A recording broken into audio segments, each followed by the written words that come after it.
സ്ത്രീകളിൽ ഏറ്റവും കൂടുതലായി കാണുന്ന ബിനൈൻ ഗർഭാശയ മുഴകളാണ് ഫൈബ്രോയിഡ്സ് എന്ന് പറയുന്നത്.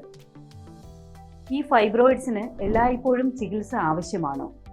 ഈ വിഷയത്തെക്കുറിച്ചാണ് ഞാനിന്ന് നിങ്ങളോട് സംസാരിക്കുന്നത്.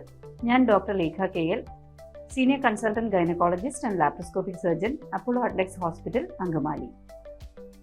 ഗർഭാശയ മുഴകൾ അഥവാ ഫൈബ്രോയിഡ്സ് പലപ്പോഴും നമ്മളൊരു ഇൻസിഡന്റൽ ഫൈൻഡിംഗ് ആയി മറ്റെന്തെങ്കിലും ഒരു ആവശ്യത്തിന് വേണ്ടി സ്കാൻ ചെയ്യുമ്പോൾ പല സ്ത്രീകളിലും കാണാറുണ്ട്. പക്ഷേ അവർക്ക് അത് സംബന്ധമായി യാതൊരു ലക്ഷണങ്ങളും കാണാറില്ല. സാധാരണ കാണുന്ന ലക്ഷണങ്ങൾ ബ്ലീഡിംഗ്, അമിത രക്തസ്രാവം, വലിയ മുഴകൾ, അതായത് വയറ് വളരെ വലുതാവുക, അടുത്തുള്ള അവയവങ്ങൾ അതായത് മൂത്രസഞ്ചി ആവട്ടെ ഇൻഡസ്റ്റൈനെ ആവട്ടെ ഇത് പ്രസ് ചെയ്ത് ഉണ്ടാകുന്ന പ്രഷർ കൊണ്ടുണ്ടാകുന്ന സിംറ്റംസ്, ഇവയൊക്കെയാണ് സാധാരണ കാണുന്ന അസുഖ ലക്ഷണങ്ങൾ.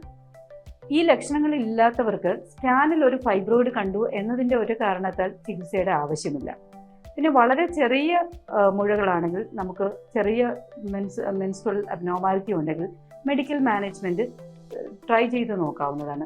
അത്ര ഫലപ്രദമല്ല എങ്കിൽ പോലും വലിയ മുഴകൾ, അമിത രക്തസ്രാവം ഉണ്ടാക്കുന്ന മുഴകൾ, വന്ധ്യതയ്ക്ക് കാരണമാകുന്ന മുഴകൾ, ഇതിനെല്ലാം നമുക്ക് സർജിക്കൽ മാനേജ്മെൻറ്റ് തന്നെ വേണ്ടതാണ്.